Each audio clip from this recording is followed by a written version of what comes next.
Is there any way science can stop crime? I'm David Pogue, and on this episode of Nova Science Now, we're tracking down cutting-edge research in the world of crime fighting. Are killers born or made? These stories started to proliferate that there was something really wrong in our family. Are some people more prone to violence than others? What is the warrior gene, and what is its relationship to aggression? There are some men that are biologically speaking much more likely to be violent and aggressive than others. We're peering inside the criminal mind. Environments can change the way that your brain is wired. And Captain, I sense a disturbance in the Tri-Delta vector. with new technology, can we sense lies in the brain before they're even spoken? In about 200 more milliseconds, he's going to be ready to lie. You got to the point where you could know whether I was lying or not. Yes. That's freaky. And can scientists help investigators determine when a victim died? So timing is really crucial. How do you even estimate? Here, I'll show you. Isn't this usually reserved for less animated people? Typically. Their discoveries may shock you. 3 days? But how could that be? That's what we're going to try to find out. Can science stop crime? Up next on Nova Science Now.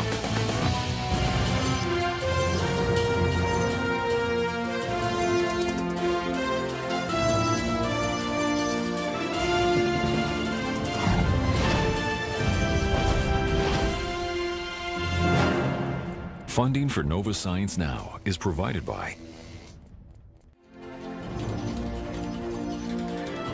the National Science Foundation, where discoveries begin, and discovering new knowledge,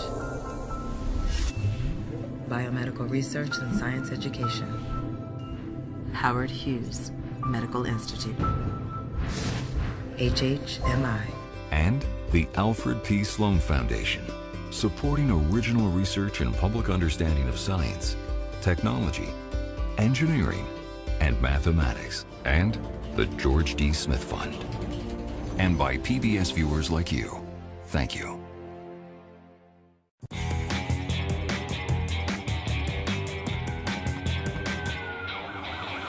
I'm David Pogue, host of Nova Science Now by day, and by night, a Caped Crusader on a mission to fight crime.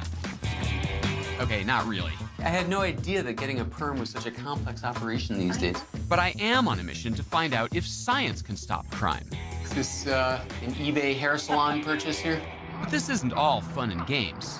We hear about violence in the news all the time. And an especially brutal attack on a teenager. Confessed to killing 33 boys. Now, scientists are trying to find out if there's something different about the criminal mind. I looked at it and I said, it's obviously murder, but it was me. Are violent brains created by nature? There goes my spleen. Or nurture? Power both hands, power both hands. Stop. I'm in San Francisco learning how to fight. My trainer is a former gang member and mixed martial arts champion, Eugene the Wolf Jackson. Don't act like you was an AP student. Good.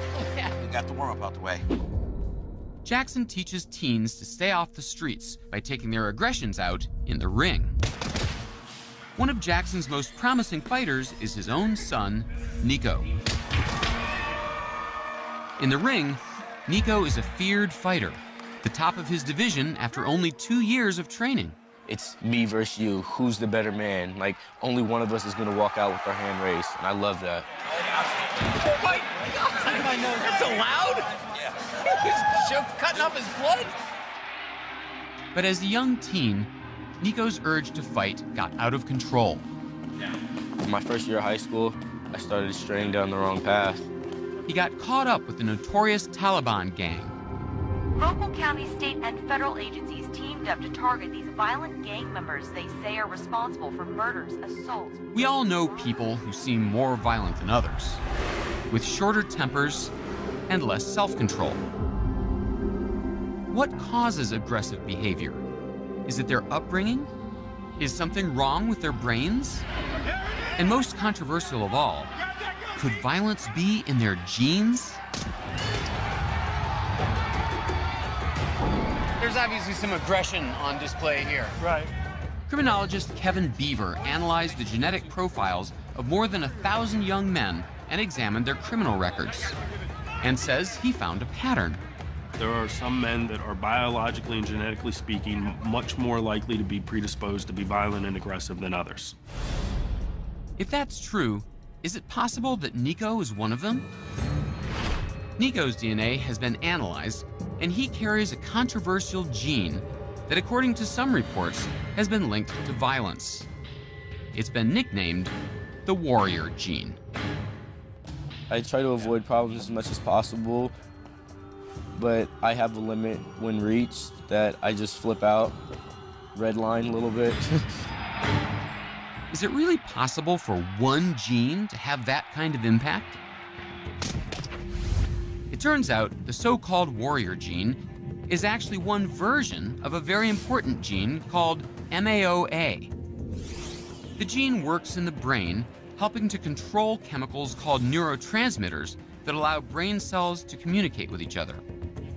What that gene is responsible for doing is regulating levels of neurotransmitters. These chemicals are responsible for our behaviors and our traits and things of that nature. All of us have the MAOA gene, but about 1/3 of men carry a version that's less active and may leave more neurotransmitters floating around in our brains. So what's the result? Well, we know what happens in mice. Scientists at the University of Southern California engineered these mice to have a totally dysfunctional version of the gene, and their personalities are obviously transformed. When you do this in mice, you see that they become incredibly aggressive. These are the mice who are much more prone to biting and scratching and attacking. Very straightforward, very simple task. But what happens in people? Neuroscientist Joshua Buchholz is one of the researchers now trying to unravel the relationship between this gene and violent behavior. He's found evidence that it can affect some key circuitry for emotion and learning in our brains. Let me tell you a story. To understand how this circuitry is supposed to work, Buchholz told me a little story. Imagine that you're walking through the forest one day. You look down and you see a snake. Oh, snake! Snake! At that moment, a part of my brain that's primed to detect threats, called the amygdala, starts firing on all cylinders. The amygdala is like an alarm bell. It's really important for telling the rest of your body that something important is happening in the world and you need to prepare for it. And your heart starts beating and your pulse starts racing, you start sweating. But just as I'm starting to freak out, I take a closer look. And then you look down again and you see that it's not a snake, it's actually a stick. Oh. And you feel your heart start calming down and your pulse isn't racing so much. You get some new information, you update. I'm able to update because a learning part of my brain, in the prefrontal cortex, sends a message to my amygdala to shut off the alarm. And that sends inputs back down to the amygdala that says, cool it, relax, we're okay. And you don't even feel anxious anymore. At least that's what's supposed to happen. Let's get you into the scanner. But when Buchholz looked at the brains of people with the controversial version of MAOA, this part of the brain looked different. What we found was that the people show less gray matter in parts of the brain that are involved in this circuit we've been talking about. They have less gray matter? That's right. They have less gray matter than the people who have the other version of the gene. Not only did they have less gray matter, but when they were processing emotions, Buchholz found their amygdalas were more active. So would that make them more violent? Well, no. I mean, this is the really interesting thing. All of these people who we brought into our lab are just normal community volunteers. These are not violent people. These are not psychopaths. These are not criminals. And what that tells us is that one single factor acting alone isn't enough to make someone violent.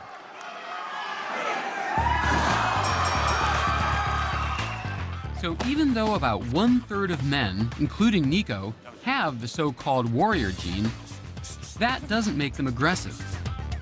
The creation of a truly dangerous mind is far more mysterious than a single gene. DNA is just one piece of the puzzle.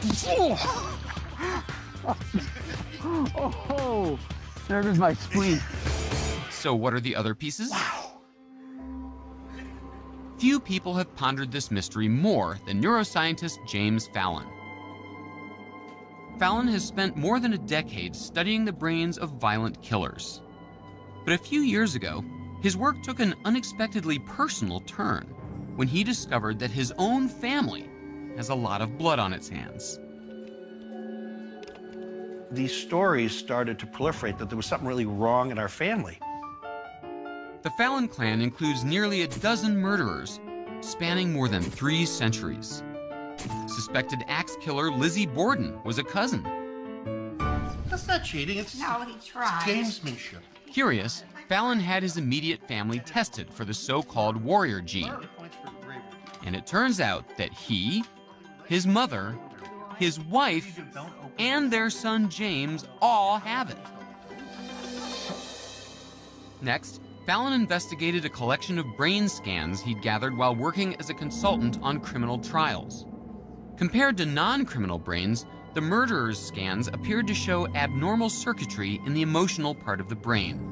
When Fallon had his own brain scanned, the results shocked him. I looked at it and I said, this is in the wrong pile. It's obviously a murderer, but it was me. Of course, it's actually impossible to ID a murderer based on a single scan.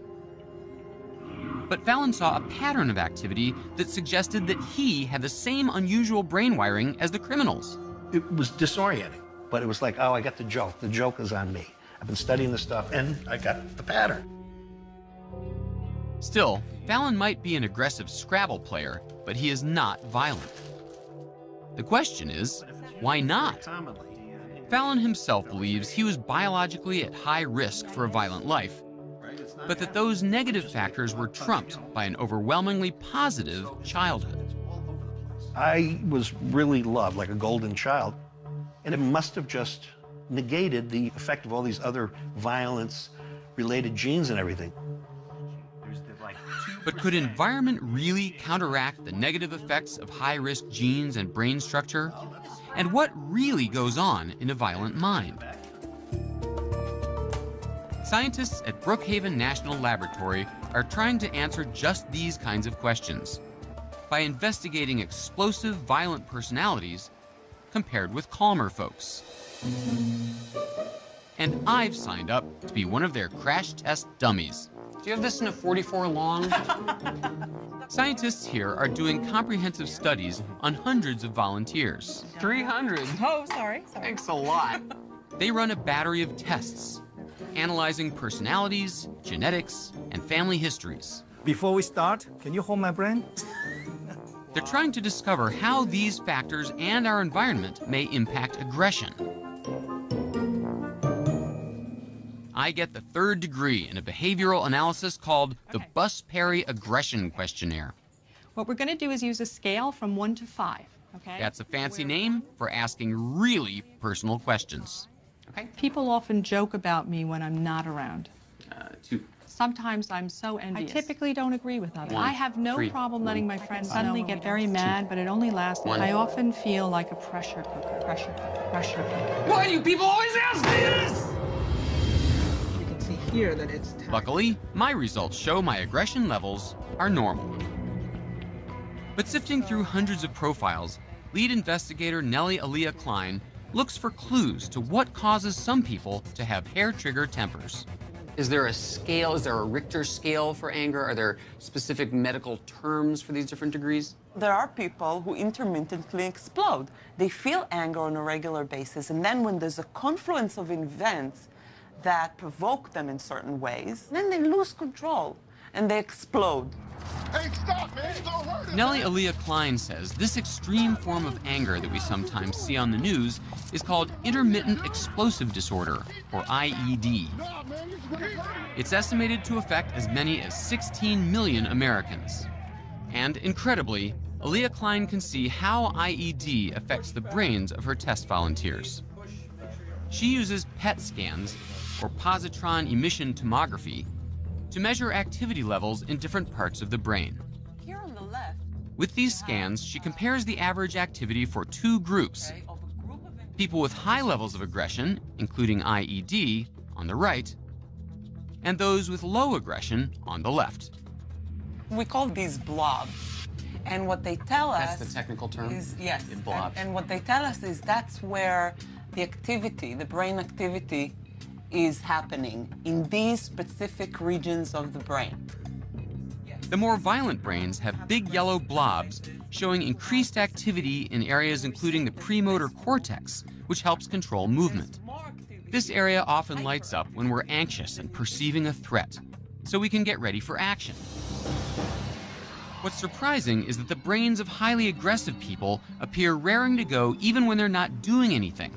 This is at rest. This is when nobody's bothering them, nobody's provoking them. Wait, so they have this much activity in their brain at rest? Just at rest. Their brain is more ready for action than the brains of these individuals, the non-aggressive ones. Well, no kidding. Their brains are going nuts even when they're just lying there in a tube. Aaliyah Klein's research reveals that people with intermittent explosive disorder may perceive threats when there really are none. So these folks with violent brains all have the so-called warrior gene? No. Once again, the gene and violence did not go hand in hand. So what else could be influencing these brains? Some studies indicate that in addition to genes, environmental factors, like an abusive childhood, can play a critical role in shaping the developing brain. One of the things that we know about environments is that environments, too, can change the way that your brain is wired, can change brain structure. The environment feeds the brain in such a way that it actually changes the brain. And one of the areas that can be changed by environment is the circuitry involving emotion. When you have multiple factors interacting, when you have genes that affect this brain circuit, when you have environmental influences that affect this circuit, but also thousands of other genes and thousands of other proteins in the human brain. Those factors together are what push people over and are likely to cause them to be violent. There's also some encouraging news, evidence suggesting that a positive environment may help counteract negative risk factors. A positive environment can sort of change the picture, change the future in a way. Research so far shows that it most often takes genetic and environmental factors to make a violent mind. What we see is that in people with a certain genetic predisposition for violence or crime, that predisposition may never surface in the face of a positive environment that's able to dampen or mute the genetic effect. We can't control our genes, but environments can be changed, and that may make a difference.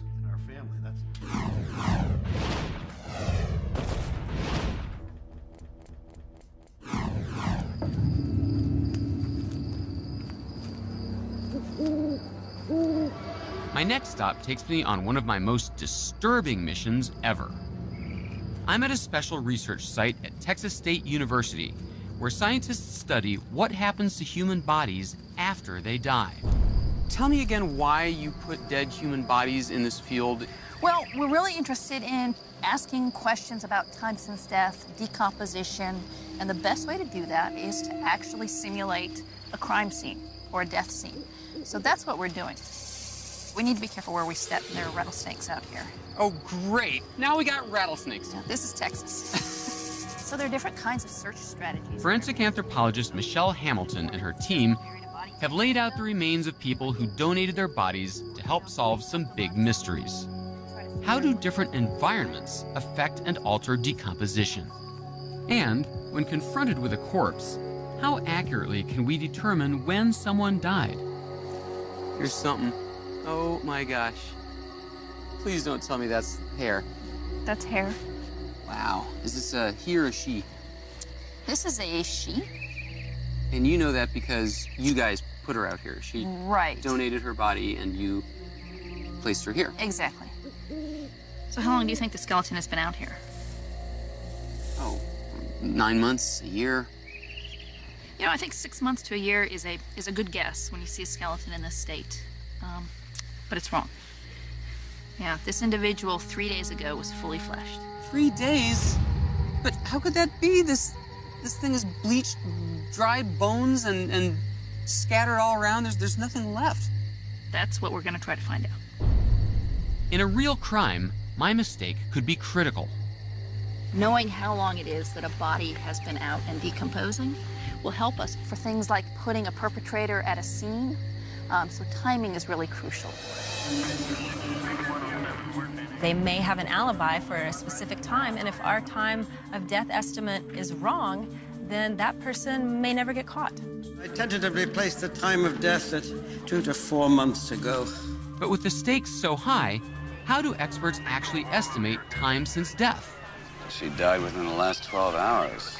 On TV, they always make it look so easy.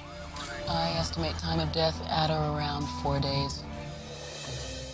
To find out how it really works, I'm visiting the Massachusetts office of the Chief Medical Examiner, the state morgue. What goes on in here? This is the autopsy suite, and this is where we do all our post-mortem examinations. Forensic pathologist Peter Cummings performs about 300 autopsies a year, including cases with suspicious circumstances. This is a typical autopsy station. In addition to finding the cause of death, it's his job to determine when a person died. Now, I'm not a forensic pathologist, but I've seen one on TV, and I know that they always go, Your Honor, the time of death was 10:43. So how do they know so precisely when somebody died? Good writers. You mean that's not based in reality? No. I wish we could do that. The majority of my death certificates, unfortunately, I have to put unknown for time of death because I don't know. What do you mean you don't know? I don't know. You always know. They always put time of death 7:22. I wish. We can estimate, but we can't really get an exact time of death. All right, so how do you even estimate? Here, I'll show you. You want me to get on this Yes, thing? sir. Hop up. Isn't this usually reserved for less animated people? Typically. First thing we'll talk about is rigor mortis. Put your arms up like this, David. This is how I died? That's how you died. I died while I was, using a dowsing rod or something? Let's think reading in bed. Okay, it was reading in bed. Much more peace. All right, so don't let me move you. Try to resist me, okay? So with rigor, what'll happen is your muscles will freeze like this, and I won't be able to move you. What happens is with the body, your muscle contractions are dependent upon energy production. When we're alive, our muscles move through the interaction of two different proteins. Tiny extensions from one grab and pull on the other over and over again to produce movement. But before the proteins can let go of each other, they need an energy boost from a little molecule called ATP. So what'll happen when you die, you start producing ATP, so your muscles can't relax, and they'll stay in the position that you died in if you're left there for a long enough period of time. Right. It takes about 3 hours after death for the ATP in our muscle cells to get completely used up. And then our muscles begin to lock into place. So if you've just died and you put your arms down, I'm able to do this to you. If I touch you and you feel warm, you've probably been dead less than 3 hours. And if your body's cold and then flaccid again, and I can move you around really easily, I know you've been dead more than 36 hours. Wait a minute, rigor mortis goes away? It comes and goes. Really? I thought you just get stiff and then that's how you are. No, what happens is your muscles will start to decompose, just like leaving a piece of steak on a counter. It's going to get brown and mushy. Same thing happens to your muscles. So the actual physical fibers break down, and then your rigor mortis goes away. And as soon as decomposition really gets going, detecting time of death gets a lot trickier. The biggest factor in decomposition is the temperature around the body, especially outdoors. Unfortunately, people don't always die in their home at a nice room temperature. There are people that die outside on hiking trails. There are people that die in water. So the environment and where you die or where your body's disposed of can greatly affect how you decompose. That's where that Texas field with the body comes into play. TV crime shows call it a body farm. These are fascinating places. They take humans and they do all kinds of things to them to see how they decompose in the environment. What factors affect it? Because there are so many things about a decomposed body that can trick you. Here at Texas State University, experts like forensic anthropologist Kate Spradley investigate the rate, pattern, and timelines of human decay. Especially watch your step over. They've made some surprising discoveries. For one, bodies in Texas decompose faster in the shade than in the sun. Most of the bodies that we lay out at our facility here in the sun never fully decompose. They mummify. You're kidding. And they could do that in about 3 to 4 months.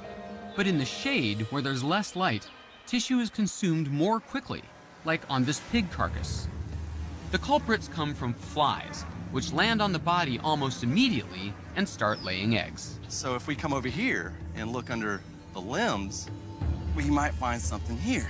And lo and behold, this is all eggs. Oh my gosh. Literally in the thousands of eggs. So in fact, we could probably pull off some eggs here and give you something to look at. So this is all eggs. You can see they're hatching right now. Moving! When the eggs hatch, they become maggots. It's moving! And by studying the time it takes to develop from egg to maggot to fly in different environments, investigators can start to estimate time since death. But how do you estimate time of death when there's hardly any body at all? Remember that skeleton I found the other night? I'm told it was a flesh-filled body just 3 days ago. In the light of day, Kate Spradley shows me another skeleton in similar condition.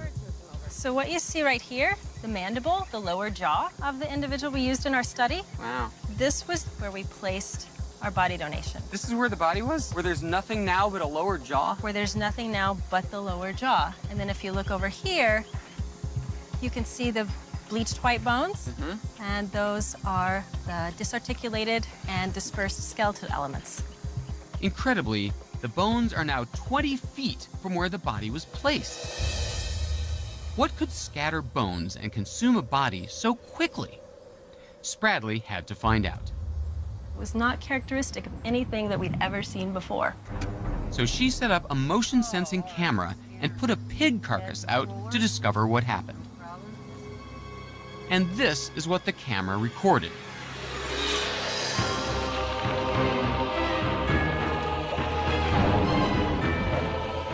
Vultures.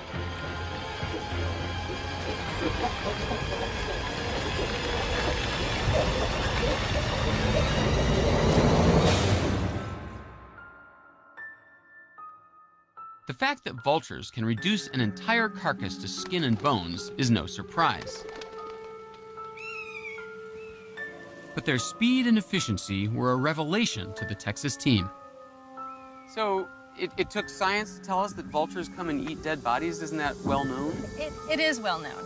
However, it's not well known how fast they render a human skeleton down to bones. How long does it take? It takes about 5 hours. 5 hours? They're like the piranhas of the sky. Absolutely. It really turns everything that we know on its head. Our study found that vultures can significantly impact a crime scene by throwing off estimations of time since death. They can render a body to a complete skeleton in 5 hours. Normally, it could take, weeks, if not months. That really throws off the estimate of time since death. Spradley and her team are carefully documenting the vulture evidence, plotting the patterns of how bones scatter in Texas. They hope the database they create will help investigators in real cases recognize the signs of a scavenger attack and avoid drastic mistakes, like estimating that a body has been outside for months when it's only been a few days. You get Angry Birds on this thing? No, you get vultures. Thanks to outdoor labs like this one, investigators are getting better and better at interpreting the evidence of real crime scenes. It's very important stuff, and they're starting to collect this data that's going to be very important to me down the road to be able to get that pinpoint number of this person died at 10:22. And that's the point of the science.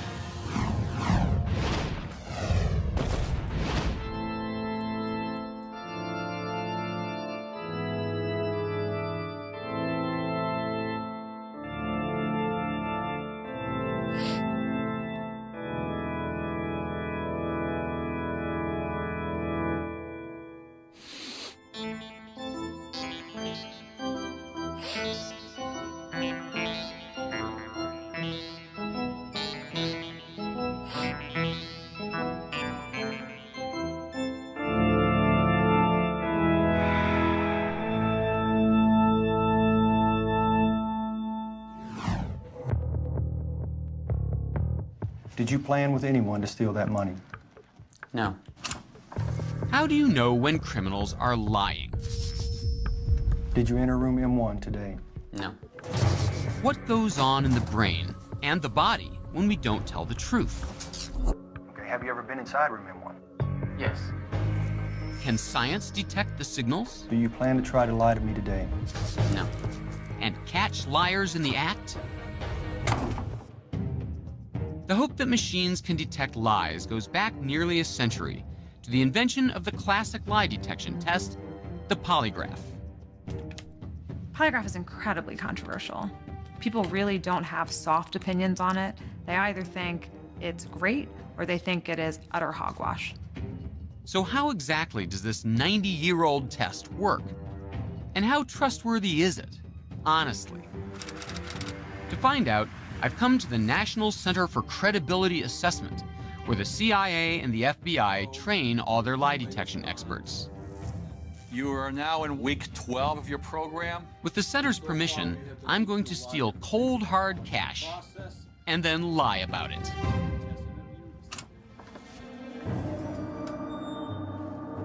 You'll deny you stole anything, deny that you know who took it. So even though this is a mock crime, the polygraph is still going to work? The polygraph's still going to work. Our examiner does not know whether or not you are guilty or innocent, and that's his job to figure that out with the polygraph. Just have a seat, Dave. Wait, you're going to put me in the electric chair already? Well, not yet, if you'll... The whole idea of the polygraph is that lying can cause stress. In that case, my brain would signal my heart and lungs to work faster and harder, and I'd start sweating. All right, for the purpose of the test, I need you to uncross your legs, put your feet flat on the floor. Next door, investigator Keith Gaines watches for these changes in me like a hawk. This records respiration. We have sensors on the chest and on the abdomen that pick up the person's respiration during the test. This middle channel, this is recording perspiration across the surface of his fingers. And then your bottom tracing is blood pressure and pulse rate. All right, David, what I want to do now is I want to go over the questions with you. They're going to be on the test.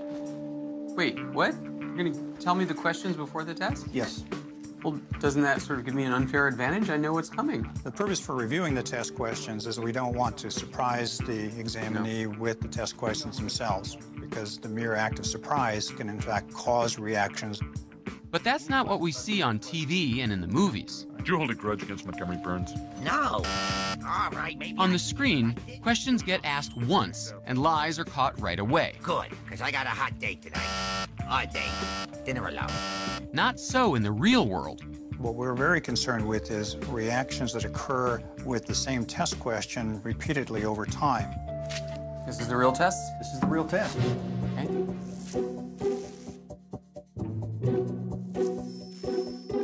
Did you plan with anyone to steal that money? No. Did you steal that money from that wallet? No. He's reacting for some reason. Even though I think I'm doing a great job staying cool and collected, the sensors betray me. Right here, he was asked, did you take that money out of that wallet? The yellow line that tracks my sweat response is literally off the chart. The finger sensors seem to have picked up a small amount of sweat, blowing my cover. This time, the polygraph looks like it detected my stress and my lies. The polygraph is picking up your stress. It's picking up the degree to which you're responding stressfully or it's difficult for you to make an answer. The idea is the more you have to work to tell a lie, the more likely the polygraph is to register the difference from the baseline. But the polygraph doesn't always work with everyone. Some people, like this serial killer, have no trouble lying during a polygraph. They simply don't react the way most of us do. Psychopaths don't have those physiological changes when they are lying. The very experience of being interrogated can be very stressful for some and not at all stressful for others. Innocent people can appear to be lying even if they're just nervous. And that's one reason several states have banned its use as evidence in court. So some scientists are trying to find another way by bypassing the body and going directly to the brain.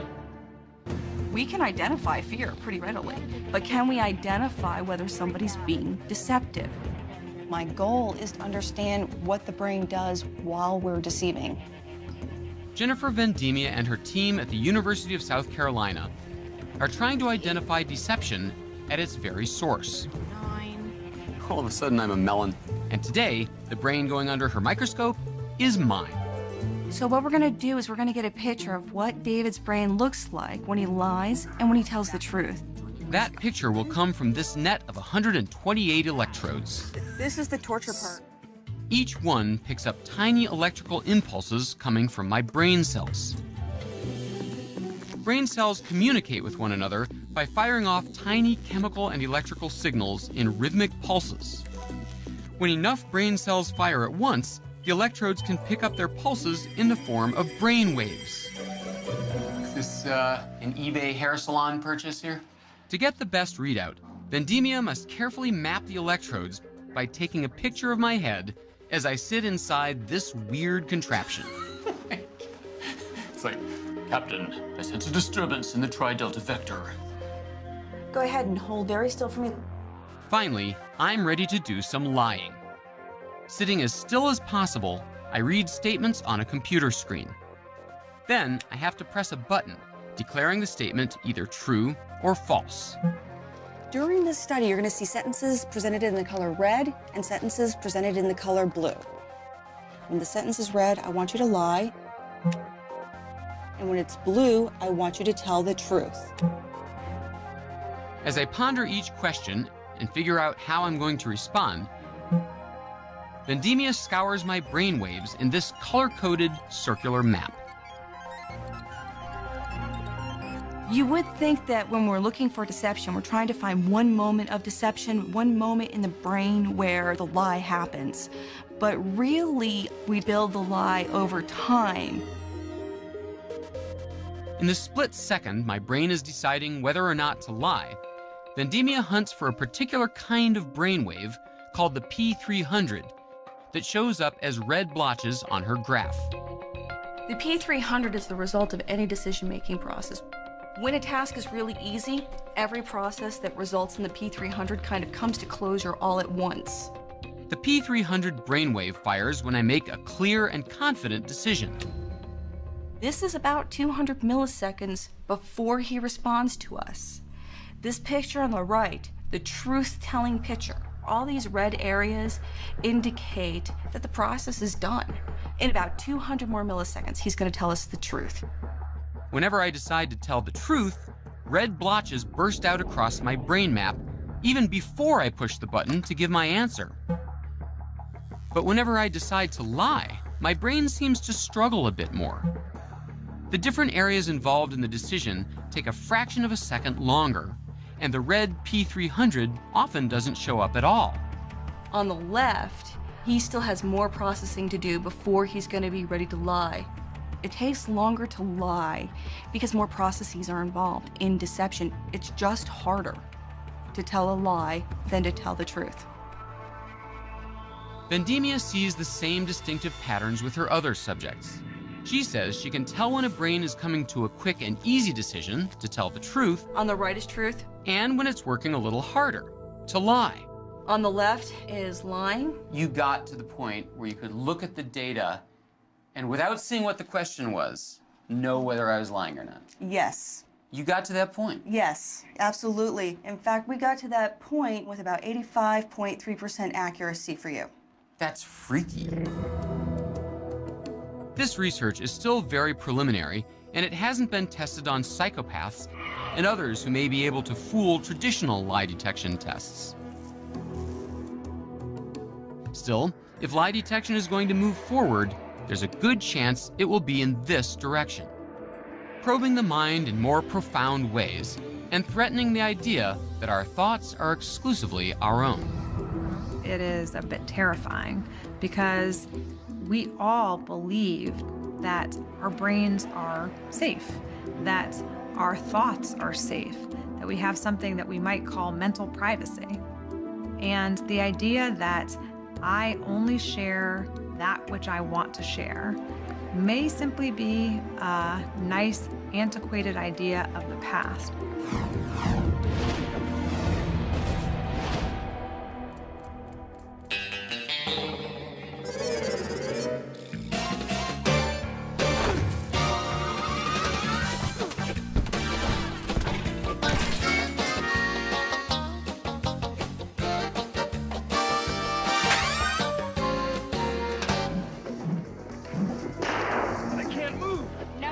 resist the golden lasso.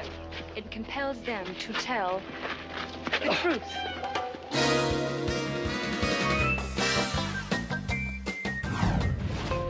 A new kind of criminal activity is on the rise, thanks to computers.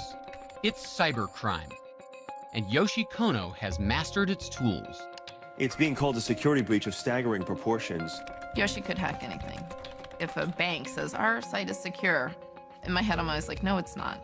Yoshi could get into it. A pack of cyber thieves allegedly managed to infect computers at NASA, Netflix, iTunes.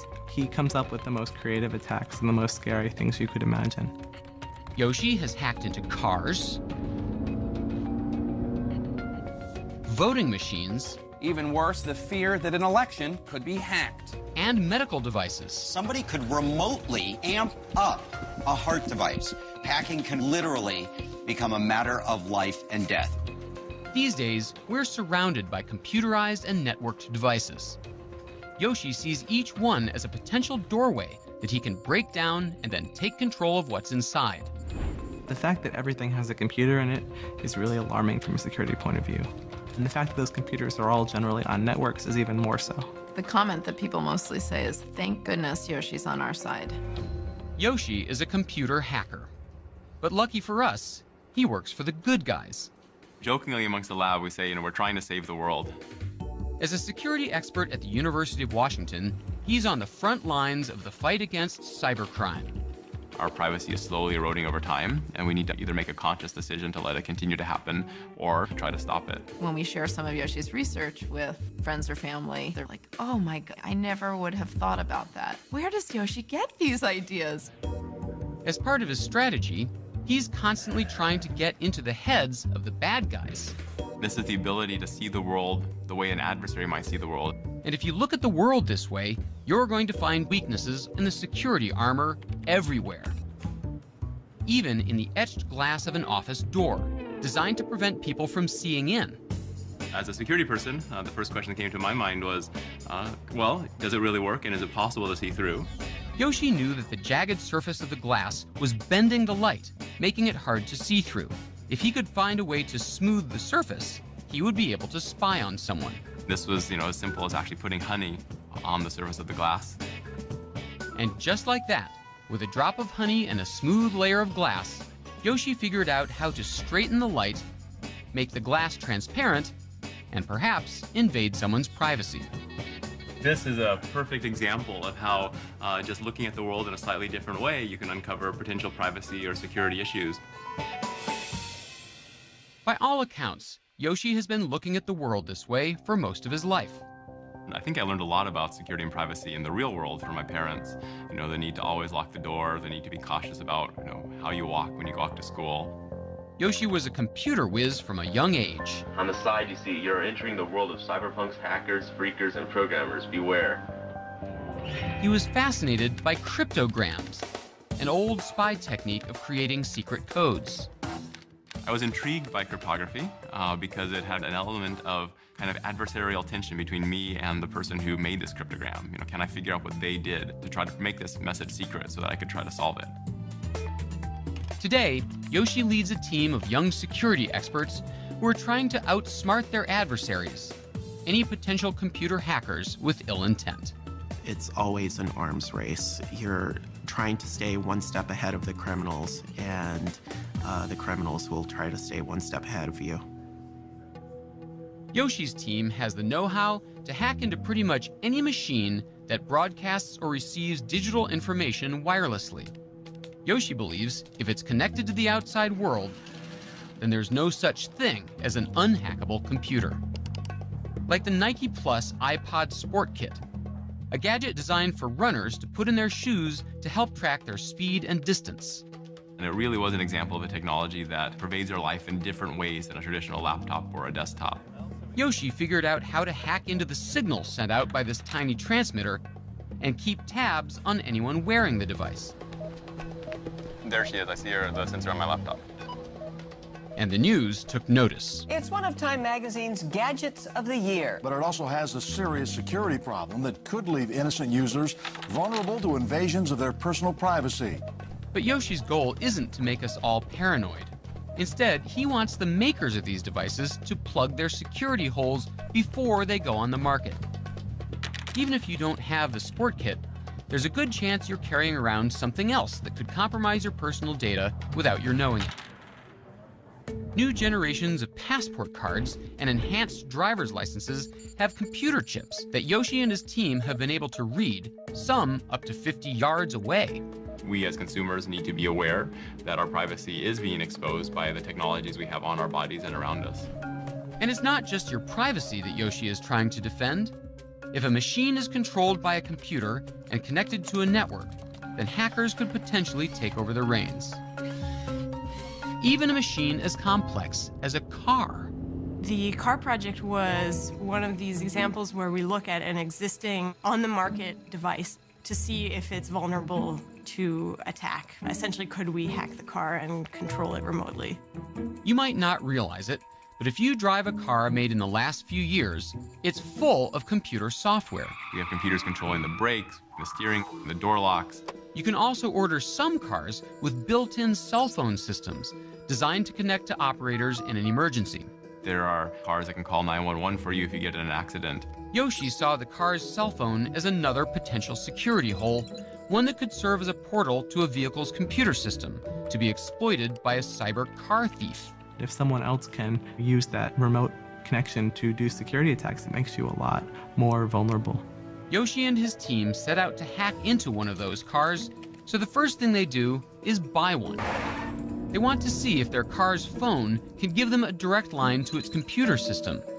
Their fear is that an evil hacker could set up a computer to call thousands of random numbers to locate and then take control of a car. There's that number. Ready to dial it? Sure. Okay. Dialing the number. Once they have the car's number, they call it, hoping they'll be able to install their own software over the phone line and onto the car's computer. The sound is going to come over those headphones, play into the phone. That's going to get received by the car. All right, and send. All right, went through successfully. Awesome. Now they could have the car report its GPS location, and they send the coordinates to Yoshi, who stands in as a thief. Hello? Hi, Yoshi. We've got a car for you that we're going to unlock. Ah, great. And we're going to flash the lights so that you can find it. Now that they have a direct line to the car's computers, they want to see if they can take control and make the vehicle think that someone is flashing the lights. Okay, flashing lights now. Let me see. Flashing lights, flashing lights. Yeah, oh, nice, I see the vehicle. Okay, and I'm walking up to it now. But could they unlock the doors and start the engine? Now we're going to initiate the unlock sequence. The car should unlock and the engine should start. Okay, the car is on. Getting in the car. And I'm going to start driving. Here I am driving. Yoshi's team took over the car from an office a few blocks away. But with this technique, they could theoretically do it from almost anywhere in the world using a wireless connection. What really surprised us was how easy it was to do these things. We could take over almost anything in the car that was electronically controlled. And these days, even your brakes are electronically controlled. Does that mean Yoshi could hack into a car's brakes? Okay, so Lexi, you'll be in the driver's seat and we'll be up in the bleachers. The team takes a car to a closed track to find out. Okay, ready? Okay, Alexi, we've unlocked the brake controller. And just to verify, you have your helmet on and all of the safety precautions in place, right? That's right. Helmet on, gloves on, strapped in, ready to go. Great. Okay, go ahead and go. And we will apply your brakes when you get to the checkered flag area. By sending their malicious code to the car, could Yoshi trick it into jamming on the brakes? It is a very scary thought that you're driving in a car and some kid could be messing with you just for fun. And we'll be applying your brakes shortly. Right about now. Ooh, yeah, that works. Ooh, is he gonna go to the wall? That was kind of close. Just do the right brake. Wow. Okay, that worked.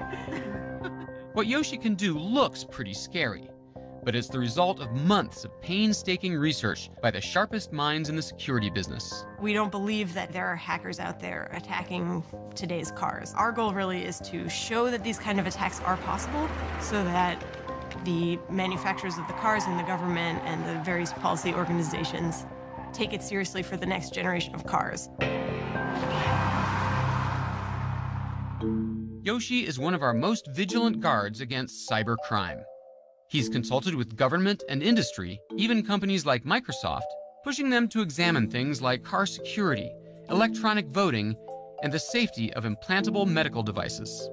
Yoshi's goal is to secure the future, to make the world a safer place. I really do want to understand how can we protect the security of future technologies so that when my kids are my age, they're in an environment where technologies are safe, reliable, secure. So Yoshi will continue to hunt down the holes, the weaknesses all around us, conquering the criminals by outwitting them at their own game long before they can make their move. He has all sorts of devious thoughts that would be pretty harmful if he was on the wrong side of the law.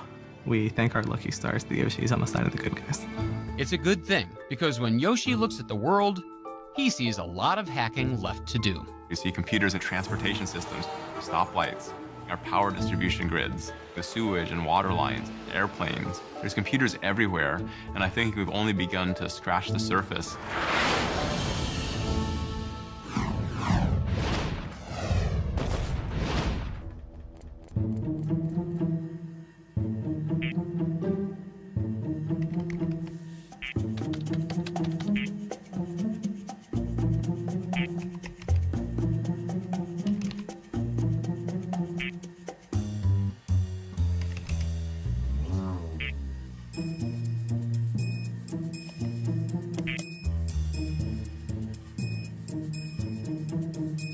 And now it's time to put you on the case. Follow us on Facebook or Twitter, or log onto our website and tell us what you think.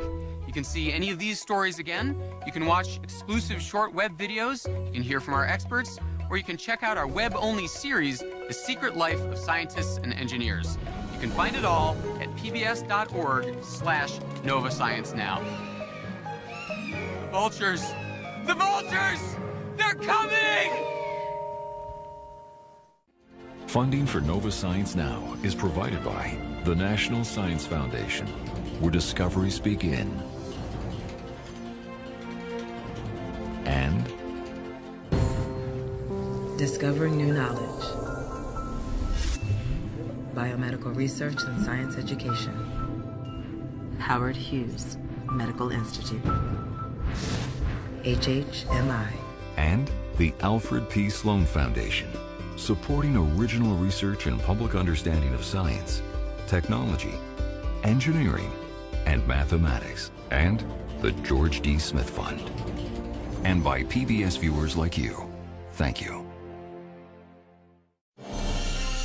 Little stirs in an Arctic winter, apart from the snowy owl. This is no place to raise a family, but two intrepid parents will try to do just that.